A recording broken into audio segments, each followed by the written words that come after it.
সম্পত্তির বিরুদ্ধে অপরাধ বার কাউন্সিলের জন্য পেনাল কোড থেকে কিভাবে মনে রাখবেন। সর্বপ্রথম মনে রাখবেন 378 থেকে নিয়ে 462 পর্যন্ত প্রপার্টি রিলেটেড অফেন্স আলোচনা করা হয়েছে।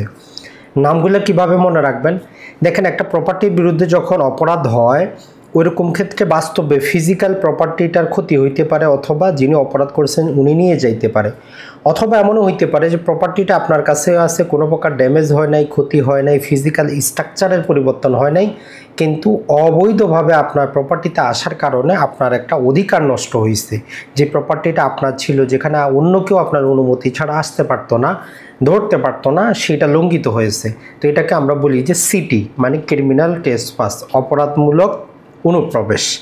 তো 1 নাম্বার আমরা অপরাধটা পাচ্ছি অপরাধমূলক অনুপ্রবেশ 441 থেকে 462 পর্যন্ত।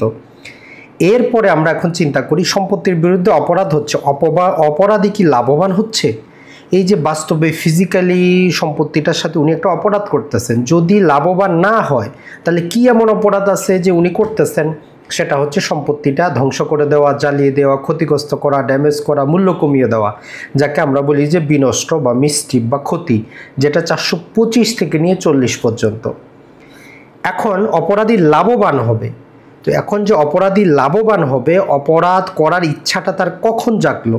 সম্পত্তিটা তার হাতে আসার পরে না সম্পত্তিটা তার হাতে দখল আসার আগে?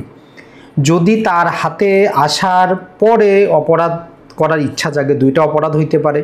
একটা হচ্ছে ক্রিমিনাল মিস অ্যাপ্রোপ্রিয়েশন, আর একটা হচ্ছে ক্রিমিনাল ব্রিচ অফ ট্রাস্ট। এখন যদি সম্পত্তিটা তার হাতে আসার আগে অপরাধ করার ইচ্ছা জাগে, তাহলে সে সম্পত্তিটা কিভাবে আদায় করলো? ওই ব্যক্তির সম্মতি সহ আদায় করলো না সম্মতি ছাড়া আদায় করলো?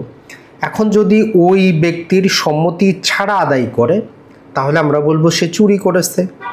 আর যদি সম্মতিটা সে কি করে, পলিউটেড সম্মতি হয় অথবা প্রতারণার মাধ্যমে সম্মতি আদায় করে, যদি প্রতারণার মাধ্যমে করে তাহলে আমরা বলবো সে চিটিং করেছে। আর যদি সেটা পলিউটেড সম্মতি হয় তো সেক্ষেত্রে আমরা পাবো বলপূর্বক আদায়, রবারি, সেক্ষেত্রে পাবো আমরা দস্যুতা, ডাকাতি।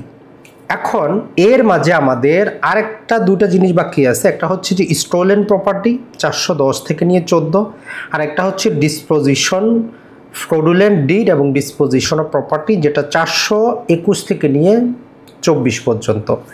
এইভাবে যদি আপনি একবার মনে রাখার চেষ্টা করতে পারেন তাহলে এরপরে জাস্ট আপনার কাজ হবে এর উপাদানগুলো মনে রাখা। তা আশা করি আরেকবার আপনি চিন্তা করবেন যে সম্পত্তির সাথে অপরাধগুলো আমরা কিভাবে আপনাদের সামনে তুলে ধরলাম।